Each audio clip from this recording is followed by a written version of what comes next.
야, 아이고, 이게 복실아, 무슨 일이야? 그만해. 설날 아침이었다. 저 강아지 좀 봐. 부엌에서는 위험해. 전 부치는 기름 당장 소리, 멈추세요. 거실에는 새로 깐 돗자리 냄새, 그리고 그 사이를 찢는 복실이의 짖음. 복실이는 원래 조용한 백구였다. 낯선 사람을 봐도 꼬리를 먼저 흔들고 아이들이 귀를 잡아당겨도 참고만 있는 애였다. 그런데 그날만큼은 달랐다. 현관문이 열리고 며느리가 들어서는 순간 복실이가 뒤로 한 걸음 물러나더니 이빨을 드러내고 목줄을 잡아 찢을 듯이 짖기 시작했다. 복실아, 왜 그래? 며느리 손이 허공에서 멈췄다. 손에는 과일 바구니가 들려 있었다. 새로 산 한복 치맛자락이 살짝 흔들렸다. 시어머니는 순간 전 뒤집던 젓가락을 놓쳤다. 철판 위에서 전이 타는 냄새가 확 올라왔다. 복실이, 너 이러면 안 돼. 남편이, 그러니까 시어머니 아들 준호가. 복실이 앞으로 가서 손을 내밀었다. 그런데 복실이는 준호의 손을 피했다. 시선은 오직 며느리에게만 꽂혀 있었다. 제가 뭐 잘못했나요? 며느리의 목소리가 떨렸다. 억울한 떨림이 아니라 들키기 싫은 사람이 내는 떨림 같았다. 그때 복실이가 갑자기 앞으로 튀었다. 며느리 치맛자락 끝을 콱 물고 아래로 잡아당겼다. 확! 과일 바구니가 바닥에 굴렀다. 사과 하나가 돗자리 위로 또르르 굴러가 제사상 다리 아래에서 멈췄다. 시어머니는 그 장면을 보는 순간 등줄기에 식은땀이 났다. 복실이는 며느리 옷을 찢으려는 게 아니었다. 치마 안쪽 허리춤에 붙어있는 작은 천주머니, 그걸 정확히 물고 있었다. 복실이가 고개를 휙 젖히자 천주머니가 뚝 떨어졌다. 주머니는 바닥에 떨어지며 딱 소리를 냈다. 가벼운 천이 아니라 안에 뭔가 단단한 게 들어 있었다. 그게 뭐야? 준호가 주머니를 집으려는 순간 며느리가 번개처럼 손을 뻗었다. 안 돼요. 목소리가 너무 컸다. 너무 급했다. 잠깐 거실이 얼어붙었다. 부엌에서 전 부치던 고모가 고개를 내밀고 작은아버지까지 TV를 끄고 돌아봤다. 시어머니는 며느리 얼굴을 똑바로 바라봤다. 며느리의 눈동자가 흔들리고 있었다. 무언가를 숨기는 사람처럼. 그리고 시어머니는 그 순간 확신했다. 복실이는 지금 사람을 물려는 게 아니다. 복실이는 저 주머니를 열지 마가 아니라 저 주머니를 열어야 한다라고 온몸으로 소리치고 있었다. 시어머니는 천천히 말했다. 소연아, 우리 집 개가 이 정도로 날뛰는 건 이유가 있어. 복실이는 짖는 중간중간 낮게 으르렁거리며 며느리를 향해 코를 킁킁거렸다. 마치 냄새를 확인하는 것처럼, 마치 예전에 맡아본 냄새를 떠올리는 것처럼, 그리고 며느리는 그 냄새가 들킬까봐 숨을 참는 사람처럼 가슴이 들썩였다. 이야기 재밌게 듣고 계신가요? 그러시다면 좋아요와 구독 한 번씩 눌러주세요. 그리고 어디서 듣고 보고 계신지 댓글로 남겨주시면 올해 여러분들의 가족들에게 큰 복이 찾아올 겁니다. 그리고 영상 끝까지 보시면 반전 또 반전이 숨어 있습니다. 복실이가 이 집에 온 건 3년 전이었다. 시어머니가 시장에서 돌아오던 길에 골목 끝에서 떨고 있던 백구 한 마리를 발견했을 때였다. 그때 복실이는 말랐고 앞발 한쪽에 상처가 깊었다. 시어머니는 원래 동물에게 약했다. 자식 키우며도 그렇고 힘든 사람 보면 그냥 못 지나치던 사람이었다. 얘야, 집에 갈래? 복실이는 그 말에 딱 한 번 꼬리를 흔들었다. 그게 시작이었다. 그 뒤로 복실이는 집안의 공기 같은 존재가 됐다. 아침마다 마당을 한 바퀴 돌고 제사상 차리면 부엌 문 앞에 조용히 앉아 냄새만 맡고 기다리던 애. 가끔 손님이 와도 복실이는 먼저 다가가 냄새를 맡고는 곧장 바닥에 엎드렸다. 쟤는 정말 착해요. 사람들이 늘 그렇게 말했다. 그래서 오늘이 더 이상했다. 복실이가 저렇게 짖는 건 누가 소리 지르거나 물건이 떨어져서 놀랐을 때도 아니었다. 오직 며느리 하나 때문에, 오직 소연이 하나 때문에. 소연은 준호가 데려온 사람이었다.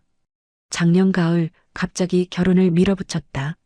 엄마, 늦기 전에 할 거야. 준호는 원래 신중한 성격이었다. 그런 애가 늦기 전에라는 말을 했다. 그때부터 시어머니는 마음 한쪽이 불편했다. 무언가 급하게 굴러가는 느낌. 남들이 보기엔 행복한 결혼인데 왜 이렇게 숨이 가쁜지 모르겠는 느낌. 그래도 시어머니는 참고 웃었다. 아들이 좋다는데 뭐라 할 수 없었다. 그런데 오늘 복실이가 그 불편함을 한 번에 끄집어내 버렸다. 거실 한가운데 모두가 보는 앞에서 준호가 며느리를 감싸듯 말했다. 엄마, 복실이가 오늘 예민한가 봐. 설이라 사람도 많고 냄새도 많고. 시어머니는 고개를 저었다. 아니야. 복실이는 냄새 때문에 짖는 애가 아니야. 소연은 애써 웃어 보였다. 제가 강아지한테 좀 겁이 많아서요. 긴장해서 그런가 봐요. 제가 먼저 사과드릴게요, 어머님. 말은 공손했다. 그런데 시어머니는 이상하게 느꼈다. 사과하는 사람의 눈이 아니라 상황을 정리하려는 사람의 눈이었다. 복실이는 여전히 소연을 노려봤다. 그러다 갑자기 바닥에 떨어진 천주머니 쪽으로 코를 박고 킁킁거리더니 다시 소연을 향해 짖었다. 주머니 열어봐요. 부엌에서 고모가 말했다. 그 말이 떨어지자 소연 얼굴이 하얗게 질렸다. 그건 그냥 저 약이에요. 멀미약 같은 거. 멀미약을 왜 허리춤에 달아? 작은아버지가 툭 던졌다. 평소 말이 적던 사람이었다. 그렇다는 건 누구든 지금 상황이 이상하다고 느낀다는 뜻이었다. 소연은 급히 주머니를 집어들고 손 안에서 꼭 쥐었다. 정말 별거 아니에요. 제가 좀 몸이 약해서요. 시어머니는 그 말이 나오자 오히려 더 확신이 굳었다. 몸이 약한 사람은 사람들 앞에서 숨길수록 더 불안해한다. 그런데 소연은 숨겨야 할 것을 가진 사람처럼 너무 정확하게 숨기고 있었다. 시어머니는 조용히 말했다. 소연아, 여기엔 어른들이 많다. 너 혼자 감당할 일이 아니면 같이 보자. 복실이는 그 말을 알아들은 것처럼 짖음을 멈추고 시어머니를 한번 올려다봤다. 그리고 다시 소연을 노려봤다. 소연의 손이 떨렸다. 손끝이 새하얘졌다. 마치 그 주머니 안에 든 것이 들키는 순간 끝이라는 듯이 시어머니는 결국 손을 뻗었다. 줘. 그 짧은 한마디에 소연의 눈이 잠깐 분노로 변했다. 아주 짧은 순간. 하지만 시어머니는 봤다. 그리고 그때 복실이가 처음으로 낮게 울었다. 짖음이 아니라 울음. 그 울음은 마치 이 사람 위험해요라고 말하는 것 같았다. 시어머니는 주머니를 받아들었다.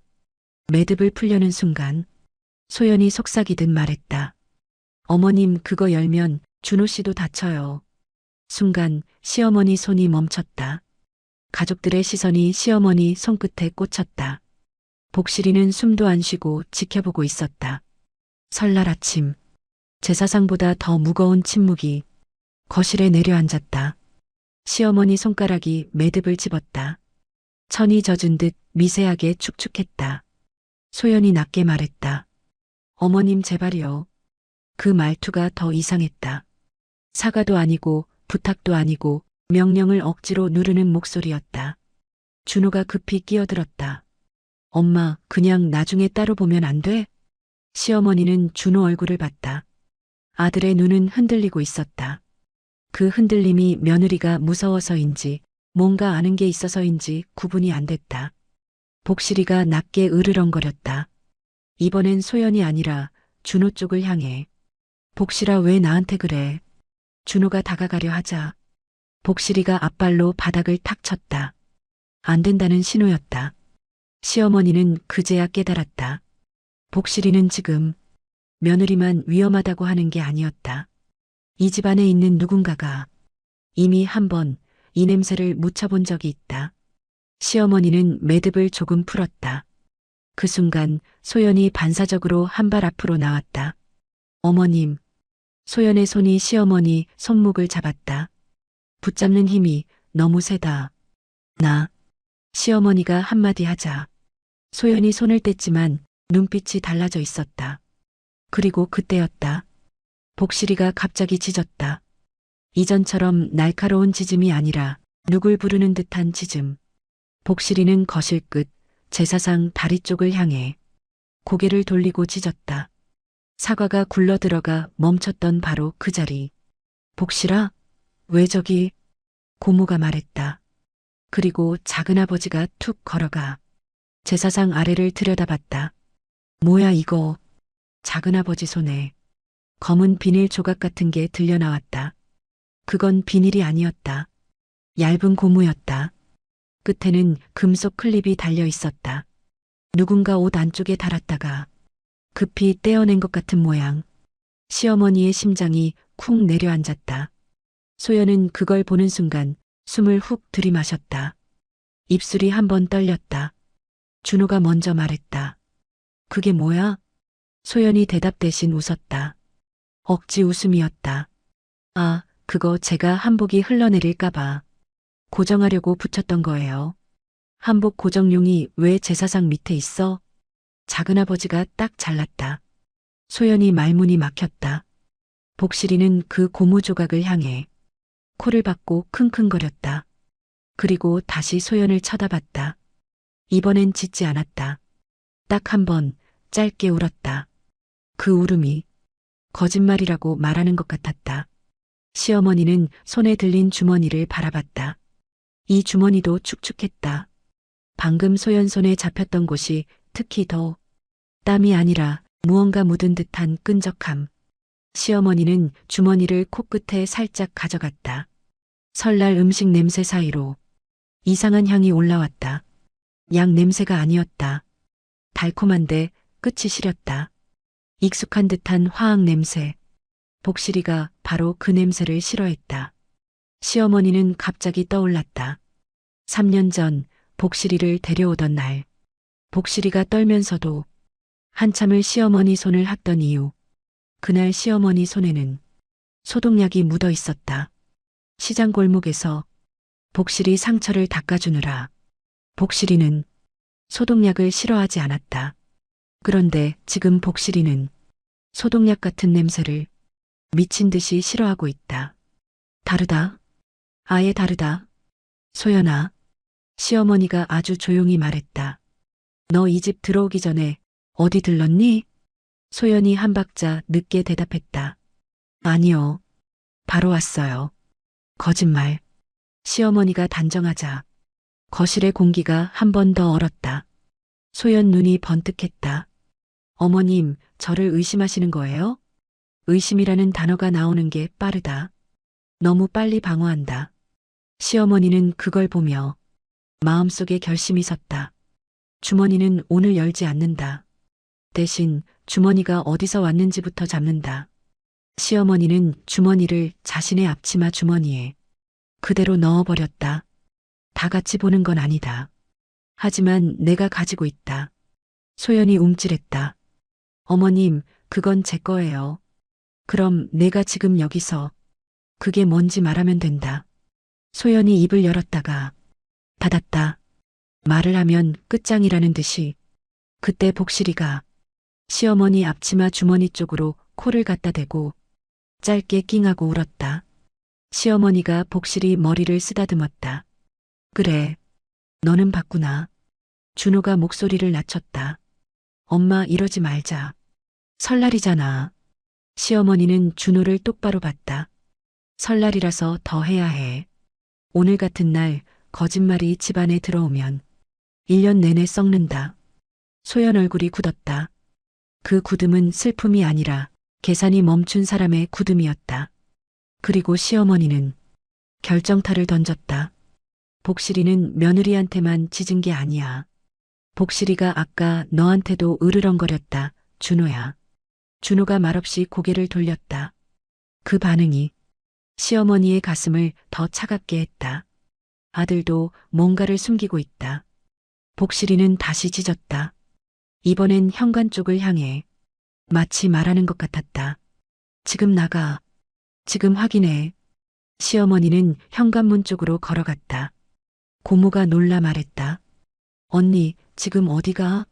시어머니는 문고리를 잡고 딱 한마디만 했다. 소연이 차 확인한다. 소연이 순간적으로 뛰어올랐다. 안 돼요.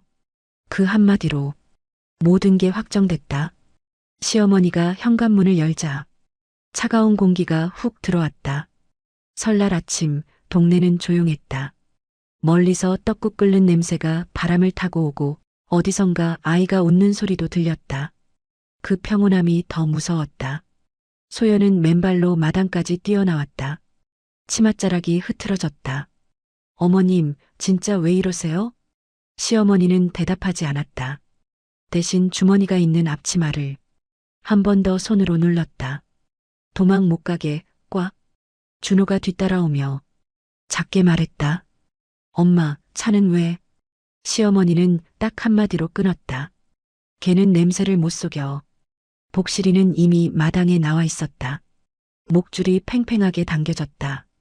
복실이 코는 땅을 스쳤다. 소연이 걸어온 길을 따라 현관에서 마당에서 주차장 쪽으로 복실이는 멈추지 않았다. 차 옆에 도착하자 복실이는 갑자기 짖음을 멈췄다. 그리고 코를 운전석 문틈에 박았다. 킁. 숨이 거칠어졌다. 복실이 등털이 서서히 섰다. 시어머니는 그 모습을 보며 가슴이 철렁했다. 열어. 시어머니가 말하자 소연이 고개를 세차게 흔들었다. 안 돼요. 거긴 제 개인 공간이에요. 시어머니는 웃지도 않았다.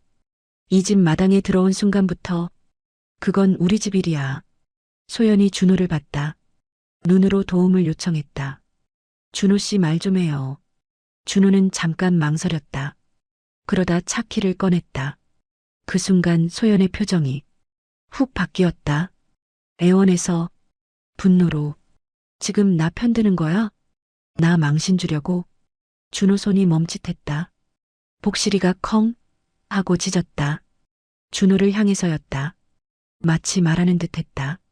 열어. 지금. 준호가 결국 문을 열었다. 딸깍.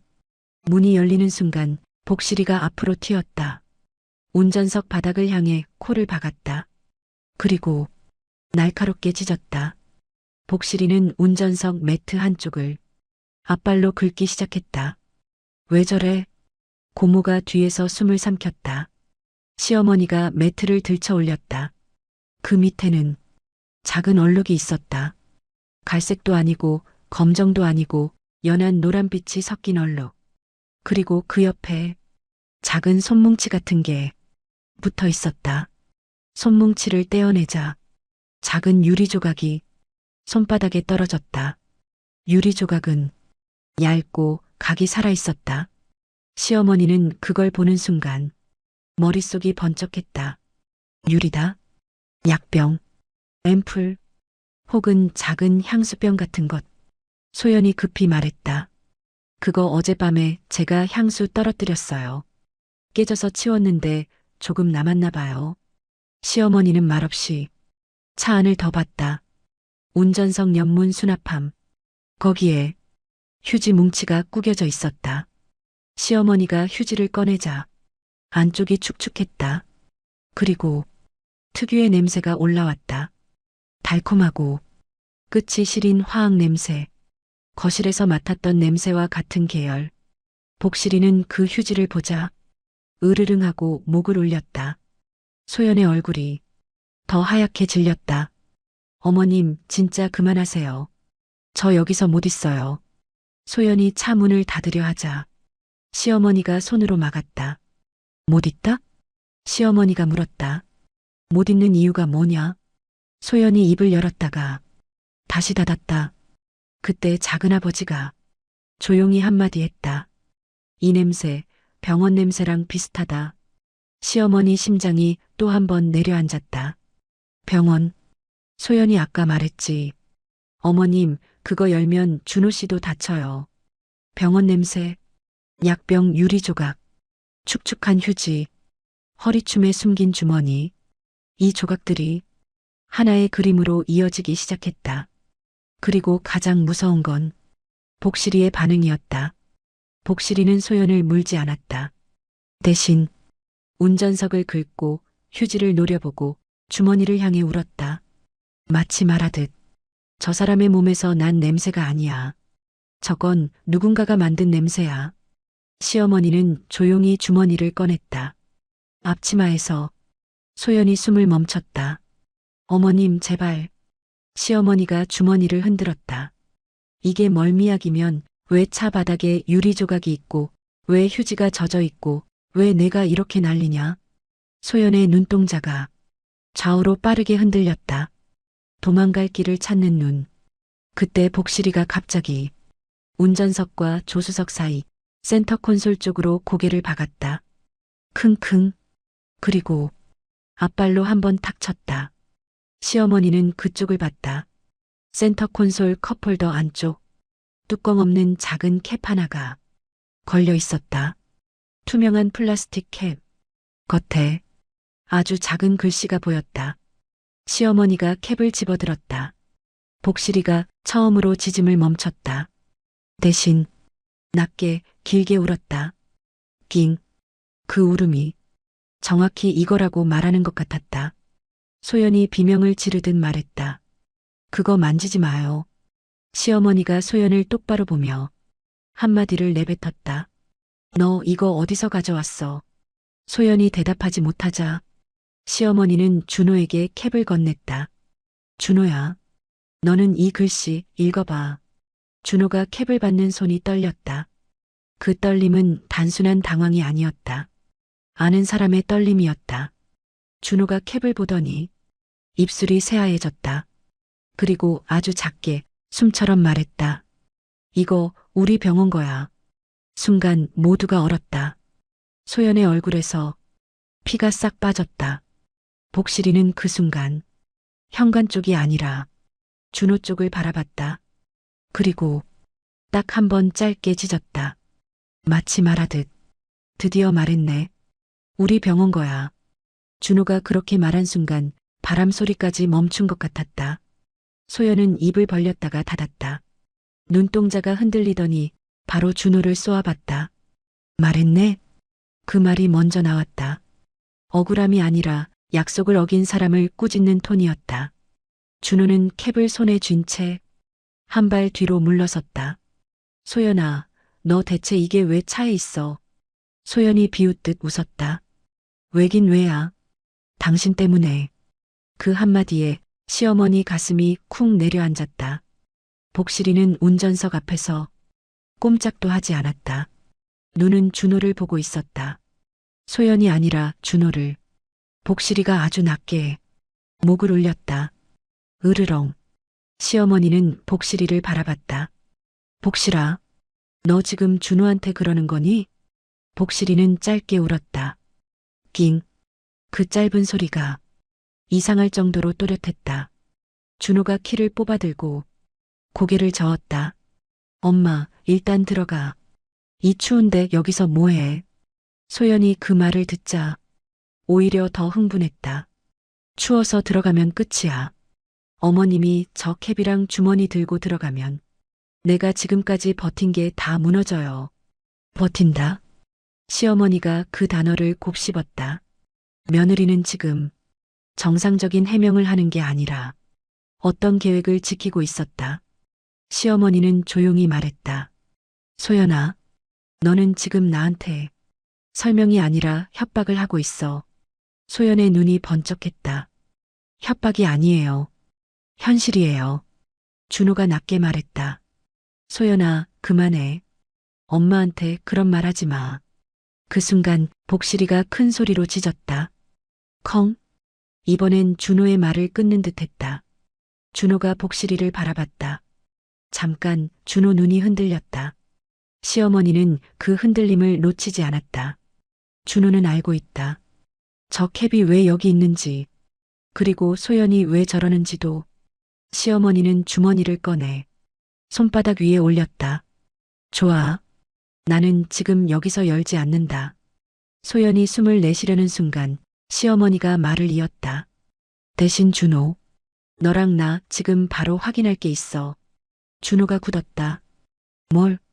너 어젯밤에 어디 있었니? 준호가 얼어붙었다. 소연이 재빨리 끼어들었다. 어머님, 준호 씨 어제 당직이었어요. 그것도 병원에서. 당직이면 더 물어야지. 시어머니는 준호를 똑바로 봤다.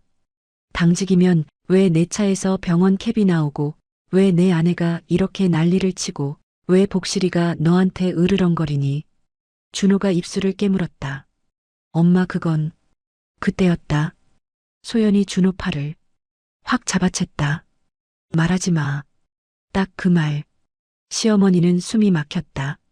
부부 사이에 있어야 할 말이 아니다. 이건 누군가의 입을 막는 말이다. 복실이가 그걸 보고 더 크게 짖었다. 컹컹.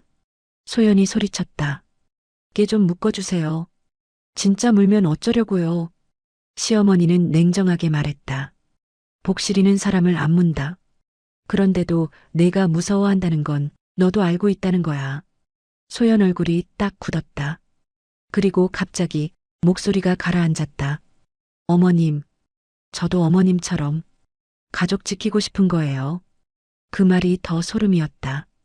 가족을 지키고 싶다면서 왜 이렇게 숨기고 왜 이렇게 공격하나? 시어머니는 조용히 준호에게 다가갔다. 준호야, 엄마랑 둘이 얘기하자. 소연이 바로 막았다. 안 돼요. 둘이 얘기하면 준호 씨가 또 그 또라는 말에 시어머니는 확신했다. 이 집에서 이미 한 번 큰일이 있었고 그걸 소연이 덮어줬다. 그래서 소연은 준호의 약점을 쥐고 있다. 시어머니는 준호의 손을 잡았다. 준호야, 너 엄마 손 오랜만에 잡지? 준호가 순간 울컥한 듯 눈을 내리깔았다. 엄마, 그 한마디가 살려달라는 소리처럼 들렸다. 복실이가 갑자기 차에서 내려 시어머니 다리 옆에 바짝 붙었다. 그리고 시어머니 앞치마 주머니를 코로 툭 쳤다. 낑. 주머니. 열지 말고 들고 가라는 뜻. 시어머니는 주머니를 다시 넣고 준호를 데리고 집으로 걸었다. 소연이 뒤에서 쫓아왔다. 어머님, 지금 진짜 선 넘으시는 거예요. 제가 원하지 않는 방식으로 가면 저도 가만히 못 있어요. 시어머니가 멈춰섰다. 돌아보지 않고 말했다. 가만히 못 있으면 내가 뭘 할 건데. 소연이 한 박자 쉬고 조용히 말했다. 준호 씨, 면허 날아가요. 그 말에 준호가 휘청했다. 시어머니는 그제야 모든 조각이 맞춰지는 느낌이 들었다. 병원 캡, 약병 유리 조각, 축축한 휴지, 주머니, 그리고 면허. 시어머니는 숨을 고르고 거실로 들어왔다. 가족들이 다 모여 있었다. 누구도 제사상을 보지 않았다. 모두가 시어머니 손과 준호 얼굴만 보고 있었다. 시어머니는 준호를 소파에 앉혔다. 준호야, 엄마가 묻는 건 하나야. 짧게 끊어서 말했다. 숨 쉴 틈 없이 너 사람을 다치게 했니? 준호 얼굴이 새하얘졌다. 소연이 뛰어와 소리쳤다. 어머님, 복실이가 다시 짖었다. 컹. 준호가 마침내 입을 열었다. 사람을 다치게 한 건 내가 아니야. 그 말이 나오자 소연의 표정이 무너졌다. 시어머니는 즉시 물었다. 그럼 누가? 준호의 입술이 떨렸다. 그날 내가 눈을 잠깐 뗐어. 그 한마디가 모든 걸 무겁게 만들었다. 잠깐 눈을 뗀 사이 병원에서 뭔가가 바뀌었다. 소연이 갑자기 목소리를 낮췄다. 어머님, 여기서 멈추면 돼요. 시어머니는 소연을 바라봤다. 멈추면 뭐가 좋아지니? 소연이 입술을 깨물었다. 준호 씨는 살고 어머님은 가족을 지켜요. 시어머니는 그 말을 듣고 조용히 웃었다. 그건 지키는 게 아니다. 썩는 거야. 그 순간 복실이가 현관 쪽으로 달려가더니 누군가의 발자국 소리에 반응하며 짖기 시작했다. 컹컹. 누가 왔다. 시어머니는 문을 열었다. 택배도 아니고 친척도 아니었다. 검은 패딩을 입은 남자가 고개를 숙였다. 여기 준호 씨 댁 맞습니까? 준호가 그 목소리를 듣는 순간 얼굴이 굳었다. 남자가 봉투 하나를 내밀었다. 이거 전달하랍니다. 오늘 안에 확인하라고. 봉투 겉면에는 병원 이름이 찍혀 있었다. 그리고 작은 글씨로 이렇게 적혀 있었다. 감사팀. 준호 손이 떨렸다. 소연이 봉투를 낚아채려 하자 복실이가 앞을 막고 낮게 으르렁거렸다. 으르렁. 시어머니가 봉투를 받아들었다. 봉투는 두꺼웠다. 서류가 여러 장 들어있는 무게였다. 시어머니는 준호를 보며 천천히 말했다. 이제는 내가 숨기고 싶어도 병원이 먼저 못 숨기게 하는구나. 준호가 숨을 삼켰다. 엄마 열지 마. 시어머니는 봉투를 손에 쥐고 딱 멈췄다. 열면 무너질 게 있다. 하지만 열지 않으면 더 크게 썩는다. 그리고 복실이는 봉투를 올려다보며 아주 조용히 울었다. 낑. 그 울음이 마치 열어라고 말하는 것 같았다. 시어머니는 봉투를 손에 쥔 채 한동안 움직이지 않았다. 준호가 숨을 삼켰다. 엄마 제발. 소연은 입술을 꽉 깨물었다. 눈이 붉게 충혈돼 있었다. 복실이는 거실 한가운데 앉아 봉투만 바라봤다. 짖지 않았다. 그 대신 숨을 아주 짧게 들이마시고 내쉬었다. 마치 지금이야라고 말하는 것처럼. 시어머니는 봉투 끝을 잡았다. 종이의 단단한 감촉이 손끝에 닿았다. 딱! 봉투가 열렸다. 서류 묶음이 나왔다. 첫 장 맨 위에 굵은 글씨가 찍혀 있었다. 시어머니는 소리 내지 않고 그 문장을 읽었다.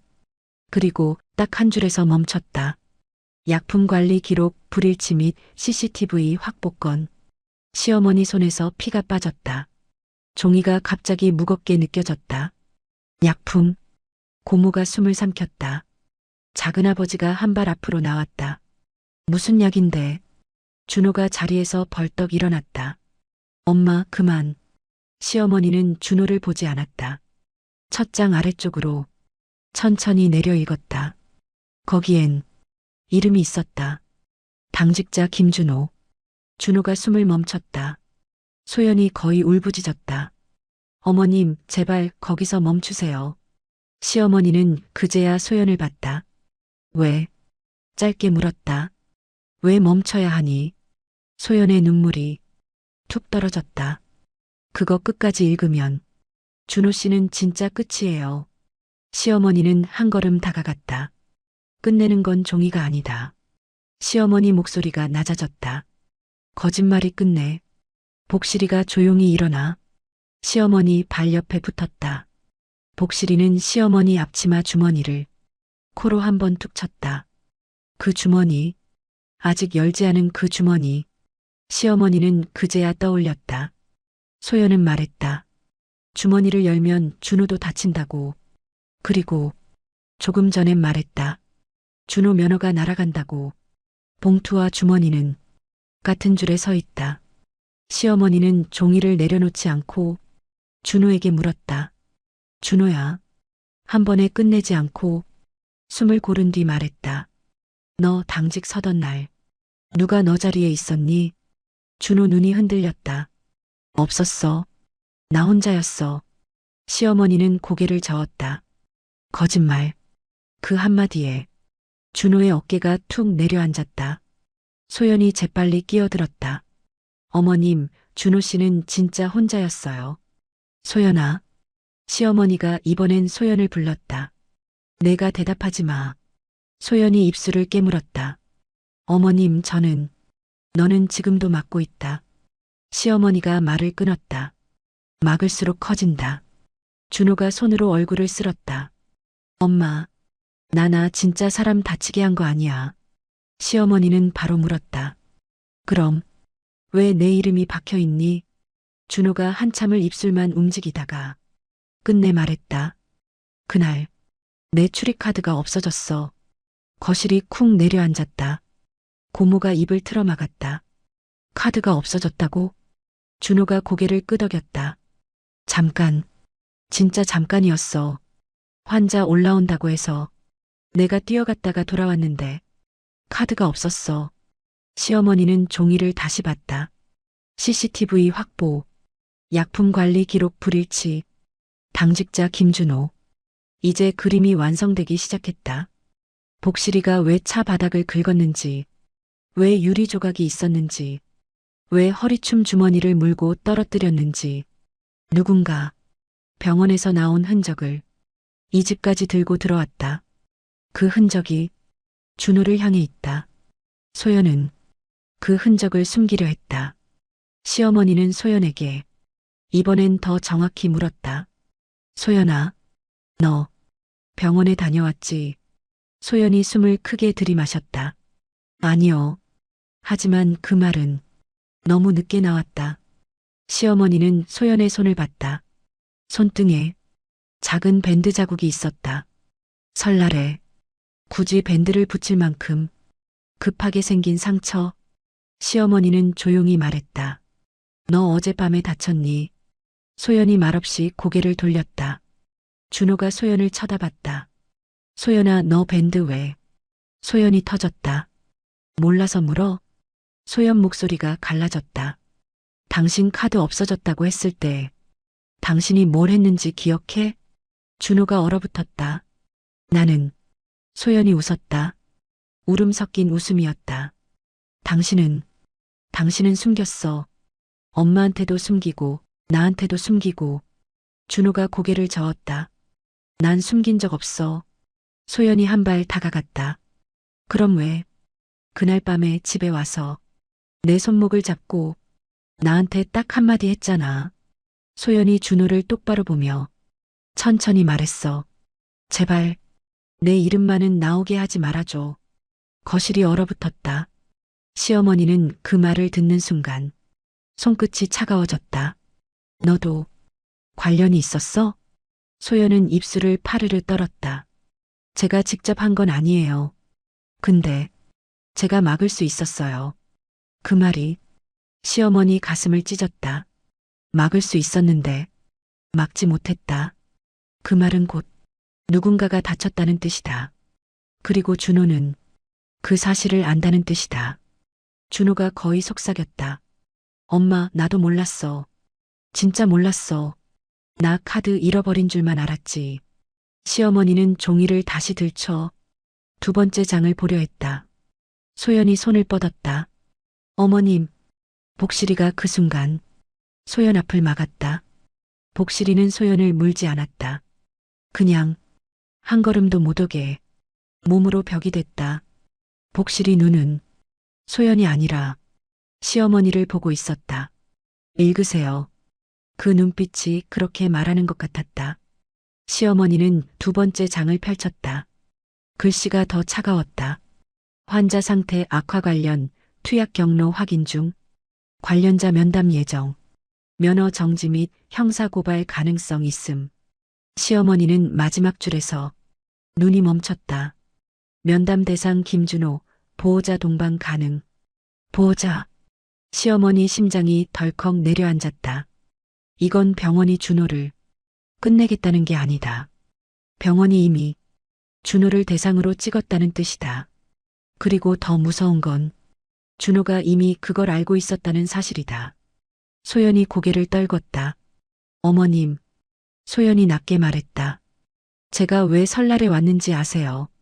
시어머니가 대답하지 않자 소연이 말을 이어갔다. 오늘이 마지막 기회라서요.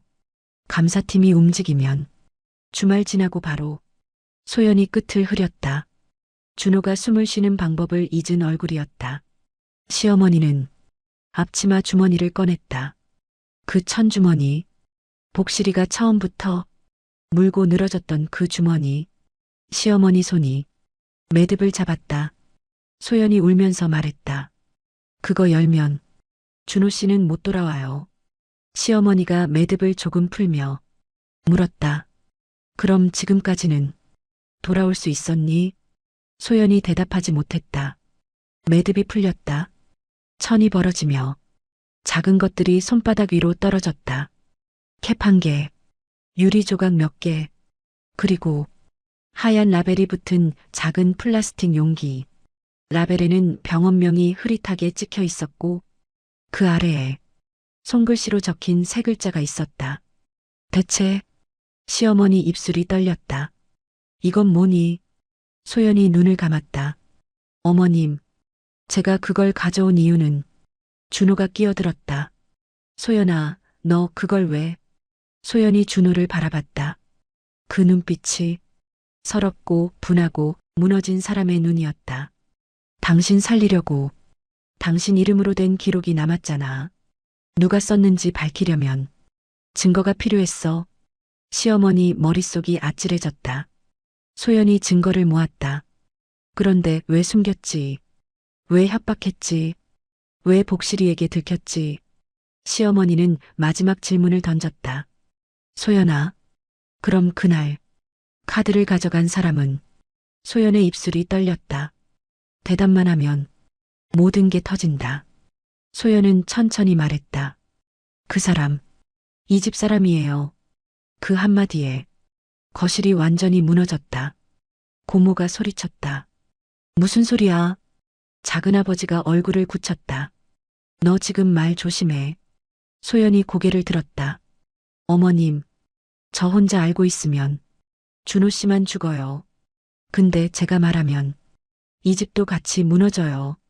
시어머니는 조용히 숨을 들이마셨다. 복실이는 딱 한 번 울었다. 낑. 그 울음은 맞아가 아니라 끝까지 가처럼 들렸다. 시어머니는 서류를 다시 봉투에 넣었다. 그리고 단호하게 말했다. 좋아. 오늘 안에 병원 감사팀 만나러 간다. 준호가 소리쳤다. 엄마. 시어머니가 준호를 봤다. 내가 숨긴 게 널 살리지 않아. 오늘 엄마가 내 보호자다. 소연이 고개를 떨궜다. 마치 기다렸다는 듯이. 그리고 아주 작게 거의 속삭이듯 말했다. 어머님, 감사팀 말고요. 진짜 무서운 건. 소연이 잠깐 말을 멈췄다. 입술이 떨렸다. 그 사람, 이미 오늘 여기 올지도 몰라요. 그 순간 현관 쪽에서 낯선 발소리가 났다. 또각, 또각. 복실이가 천천히 고개를 돌렸다. 그리고 이번에는 짖지 않았다. 복실이는 꼬리를 내렸다. 귀를 눕혔다. 복실이가 이런 반응을 보인 적은 단 한 번도 없었다. 시어머니 심장이 쿵 내려앉았다. 복실이가 위험 앞에서는 짖었다. 그런데 지금은 두려워하고 있다. 문고리가 돌아갔다. 끽. 문이 열리며 낯선 목소리가 들어왔다. 오랜만이네요. 그 목소리를 듣는 순간 준호가 굳었다. 소연은 얼굴이 하얗게 질렸다. 시어머니는 복실이 머리를 쓰다듬으며 아주 조용히 말했다. 복실아, 너는 저 사람을 아는구나. 현관문이 끝까지 열렸다. 찬 공기와 함께 남자가 들어왔다. 검은 패딩, 낯익은 목소리. 오랜만이네요. 준호 얼굴이 굳었다. 소연은 그대로 얼어붙었다. 시어머니는 남자를 바라봤다. 남자는 웃고 있었지만 눈은 웃지 않았다. 복실이는 그 남자를 보자 짖지 않았다. 대신 꼬리를 바짝 내렸다. 귀를 눕혔다. 그리고 한 걸음 뒤로 물러났다. 시어머니는 숨을 삼켰다. 복실이가 위험 앞에서 짖는 게라면 지금은 위험이 아니라 공포 앞에 서 있다는 뜻이다. 남자가 시어머니 쪽으로 다가왔다. 어머니, 설날인데 분위기가 왜 이래요? 준호가 낮게 말했다. 형? 형? 그 한마디에 가족들이 동시에 굳었다. 준호의 친형, 민서. 몇 달 전부터 연락이 뜸했던 사람. 소연이 떨리는 목소리로 말했다. 오지 말랬잖아요. 민석이 소연을 힐끗 봤다. 눈빛이 차갑게 꺾였다. 말이 길다, 소연 씨. 시어머니는 민석 얼굴을 자세히 봤다. 입꼬리는 올라가 있는데 턱이 굳어 있다. 말보다 먼저 계산이 서 있는 얼굴. 민석이 손을 내밀었다. 어머니, 그 봉투요. 시어머니는 봉투를 뒤로 숨기지 않았다. 숨길수록 빼앗기는 걸. 이제 알았다. 왜 내가 이걸 알아? 민석이 웃었다. 저도 가족이니까요. 그때 복실이가 작게 낑하고 울었다. 시어머니는 복실이를 봤다. 복실이는 민석을 보면서도 소연을 한번 훑어봤다. 마치 말하는 듯했다. 아까부터 이 냄새였어. 시어머니는 그제야. 처음 장면이 머릿속에서 다시 재생됐다. 설날 아침 소연이 들어왔을 때 복실이가 짖었다. 소연이라는 사람이 싫어서가 아니었다. 소연에게 묻어있던 누군가의 냄새 때문이었다. 민석이 한 발 더 다가왔다. 어머니, 그거 열면 준호 끝나요. 시어머니가 바로 받았다. 그 말 소연도 했어. 민석의 눈이 잠깐 흔들렸다. 아주 잠깐. 하지만 시어머니는 봤다. 민석이 말을 바꿨다. 어머니는 준호 지켜야죠. 시어머니가 차갑게 말했다. 준호를 지키는 건 진실을 묻는 게 아니다. 민석이 한숨을 쉬며 손을 옆으로 뻗었다. 그럼 제가 가져갈게요. 조용히 끝내요. 소연이 급하게 앞으로 나왔다. 안 돼요. 민석이 소연을 노려봤다. 너는 처음부터 입 다물기로 했잖아. 소연이 울먹이며 말했다. 저는 준호 씨 살리려고 했어요. 민석이 낮게 웃었다. 살리긴 뭘 살려. 너 때문에 일이 커졌지. 그 순간 복실이가 갑자기 앞으로 나왔다. 민석과 시어머니 사이. 정확히 그 사이에 섰다. 복실이는 짖지 않았다. 그냥 몸으로 길을 막았다. 민석이 복실이를 보며 입꼬리를 비틀었다. 아직도 이게 키워? 그 말이 이상했다. 너무 자연스럽다. 시어머니 가슴이 철렁했다. 너 복실이를 알아? 민석이 대답 대신 손을 들어 복실이 머리 쪽으로 툭 내렸다.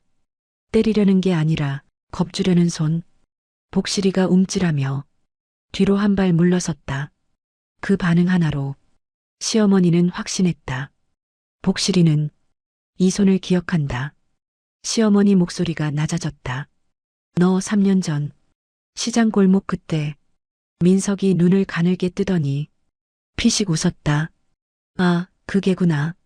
그 한마디에 거실의 공기가 싸늘해졌다. 시어머니는 그날을 떠올렸다. 골목 끝에서 떨던 뱉구, 앞발 상처, 그리고 멀리서 들리던 남자 목소리. 쓸모없는 게 같으니 그 목소리, 지금 민석 목소리와 같은 결이었다. 시어머니는 조용히 말했다. 너였구나. 민석이 어깨를 으쓱했다. 그때도 지금도 귀찮은 건 정리해야죠. 준호가 떨리는 목소리로 말했다. 형, 너 지금 무슨 소리야? 민석이 준호를 똑바로 봤다. 준호야, 너 착해서 문제야. 내 카드, 내가 잠깐 쓴 거야. 준호 얼굴이 새하얘졌다. 형? 민석이 손바닥을 들어 준호 말을 끊었다. 잠깐, 딱 잠깐이면 됐어. 근데 누가 말을 꺼내서 감사팀까지 움직였지? 민석 시선이 소연에게 꽂혔다. 소연은 몸을 떨었다. 내가 말한 적 없어요. 증거만 모았어요. 민석이 입꼬리를 올렸다. 그래, 그 증거. 그거 어디 있니? 시어머니는 앞치마 주머니를 손으로 누르지 않았다. 대신 주머니를 꺼내 탁 테이블 위에 올렸다. 여기. 민석 눈빛이 순간 바뀌었다. 기회다. 민석이 손을 뻗는 순간 시어머니가 말했다. 준호야, 너 휴대폰. 준호가 멍하니 있다가 휴대폰을 꺼냈다. 시어머니가 딱 잘랐다. 녹음 켜. 준호 손이 떨렸지만 곧바로 녹음을 눌렀다. 삑. 민석이 그 소리를 듣고 표정이 굳었다. 어머니, 지금 뭐 하시는? 시어머니는 한 글자씩 끊었다. 너 방금 말했지. 내 카드, 내가 썼다고. 민석이 한 발 물러섰다. 그건 복실이가 그때 처음으로 짖었다. 컹? 민석의 말이 끊겼다. 시어머니는 곧바로 휴대폰을 들고 112를 누르려 했다. 민석이 손을 뻗어 막았다. 어머니, 그것까지 가면 준호도 같이 엮여요. 시어머니가 민석을 똑바로 봤다. 엮이는 건 두려운데 썩는 건 괜찮았니? 민석 눈이 차갑게 식었다. 그럼 어머니가 선택하세요. 가족 하나 살릴 건지, 다 같이 끝낼 건지. 그때 소연이 말했다. 울먹이며 그러나 또렷하게. 어머님, 복실이가 왜 저한테 짖었는지 이제 말할게요. 모두가 소연을 봤다. 소연이 숨을 들이마셨다. 저 어젯밤에 민석 씨를 만났어요. 병원 주차장에서요. 민석 얼굴이 굳었다. 소연이 계속 말했다. 민석 씨 옷에서 그 냄새가 났어요. 약품 냄새. 그리고 소연이 떨리는 손으로 자기 손목 밴드를 보여줬다. 저는 그때 빼앗으려다 다쳤어요. 증거를. 시어머니 심장이 내려앉았다. 소연이 눈물을 삼켰다. 그래서 제 옷에 민석 씨 냄새가 묻었고 복실이는 그 냄새를 기억해서 저한테 짖은 거예요. 복실이가 짖은 건 소연을 공격하려고가 아니었다. 저 냄새가 위험하다고, 집안을 깨우려고. 시어머니는 복실이 머리를 쓰다듬었다. 그래, 너는 우리를 살리려고 그랬구나. 민석이 낮게 말했다. 감동적이네. 그리고 민석은 주머니를 향해 다시 손을 뻗었다. 이번엔 복실이가 앞으로 튀었다. 컹! 민석이 움찔하며 멈췄다. 시어머니가 말했다. 이제 끝. 너는 여기서 나가지 못해. 준호가 휴대폰을 들고 녹음 화면을 켠 채 떨고 있었다. 시어머니는 번호를 눌렀다. 일일이 통화 연결음이 울리자 민석 표정이 처음으로 무너졌다. 어머니, 진짜 이러실 거예요? 시어머니는 눈을 떼지 않고 말했다. 그래, 가족을 지키려면 먼저 썩은 걸 꺼내야 한다. 민석이 낮게 웃었다. 좋아요. 근데 어머니, 이거 터지면 준호는 끝이야. 시어머니가 단호하게 말했다. 끝나는 건 죄가 아니라 거짓말이야. 그리고 시어머니는 전화기 너머로 또렷하게 말했다. 여기 김준호 집입니다. 병원 약품 관련해서 당직카드 도용, 자백이 나왔습니다. 그 말이 끝나자 민석이 한 발 뒤로 물러섰다. 복실이가 민석을 똑바로 보고 또 한 번 짖었다. 컹! 이번 짖음은 두려움이 아니었다. 확신이었다. 도망 못 가. 잠시 뒤 밖에서 발소리가 들리고 문밖이 소란스러워졌다. 민석은 마지막으로 준호를 봤다. 준호야, 너는 너답게 굴어서 망한다. 준호가 고개를 들었다. 눈물이 맺혀 있었다. 하지만 목소리는 처음으로 똑바로 나왔다. 형, 나 오늘은 숨지 않아. 민석의 표정이 굳었다. 그 순간 시어머니 손이 주머니를 잡았다. 이제는 숨기지 않는다. 증거는 밖으로 꺼내야 한다. 시어머니는 천주머니를 열어 플라스틱 용기와 캡을 서류 봉투 옆에 나란히 놓았다. 소연이 울면서 말했다. 어머님 죄송해요. 시어머니가 소연을 봤다. 너는 왜 처음부터 말하지 않았니? 소연은 고개를 떨궜다. 말하면 준호 씨가 저를 놓을까 봐요. 저는 이 집에서 쫓겨날까 봐요. 그 말이 너무 사람 같아서. 시어머니는 잠깐 숨이 막혔다. 시어머니는 한 박자 쉬고 말했다.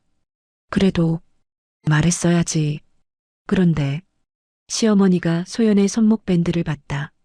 너는 도망가지 않았네. 증거를 들고 여기까지 왔지. 소연이 그제야 울음을 터뜨렸다. 준호도 고개를 숙였다. 엄마 나도 무서웠어. 내 이름으로 기록이 남았다는데 내 인생 끝난 줄 알았어. 시어머니가 준호 손을 잡았다. 무섭지. 그래서 엄마가 보호자다. 잠시 후 경찰과 병원 감사팀 사람이 함께 들어왔다. 민석은 아무렇지 않은 척했지만 시어머니가 테이블 위에 서류를 그대로 밀어줬다. 이게 전부입니다. 그리고 녹음도 있습니다. 민석이 입을 열려는 순간 복실이가 짧게 짖었다. 컹. 그 소리에 민석 입이 닫혔다. 그날 민석은 연행됐다. 준호는 병원 감사팀 면담을 받았다. 기록이 뒤집히기 시작했다. 당직 카드 도용 시점, 약품 관리 불일치, CCTV 동선, 조각이 모이면서 준호의 책임이 아니라는 것이 서서히 드러났다. 물론 준호도 완전히 깔끔하게 끝나진 않았다. 카드를 더 조심했어야 했고 처음부터 보고했어야 했다. 하지만 사람을 다치게 한 사람이라는 낙인은 준호에게서 떨어졌다. 그리고 소연. 시어머니는 그날 밤 소연에게 따뜻한 떡국 한 그릇을 밀어줬다. 먹어. 소연이 울면서 말했다. 저 쫓겨나는 거죠? 시어머니는 젓가락을 내려놓고 조용히 말했다. 쫓겨날 사람은 내가 아니라 거짓말을 만든 사람이야. 소연이 숨을 들이마셨다. 복실이는 소연이 복실이를 바라봤다. 복실이는 소연 곁으로 오더니 조용히 앉았다. 아침에 그렇게 짖던 개가 이제는 꼬리를 천천히 흔들었다. 소연이 손을 내밀자 복실이는 한번 냄새를 맡고 가볍게 손등을 핥았다. 시어머니는 그걸 보며 작게 말했다. 복실이가 널 용서한 게 아니라 복실이가 처음부터 널 물려고 한 게 아니었지. 소연이 울면서 웃었다. 맞아요. 복실이는 저한테 화낸 게 아니라 저한테 묻은 그 냄새에 경고한 거예요. 준호가 복실이 머리를 쓰다듬었다. 복실아, 너 없었으면 우리 집 진짜 썩었겠다. 복실이는 짧게 낑하고 울었다. 그날의 울음은 공포가 아니었다. 살아남은 집의 울음이었다. 설날 아침 백구의 짖음 하나가 집안을 갈랐고 그 짖음 하나가 집안을 살렸다. 그리고 시어머니는 마지막으로 말했다. 우리 집은 오늘부터 숨기지 않는다. 여러분들 질문 하나 던지겠습니다. 여러분들이라면 시어머니 입장에서 소연을 가족으로 받아들일 겁니까? 아니면 한번 숨긴 걸 이유로 거리를 두시겠습니까? 오늘도 영상 시청해 주셔서 감사합니다.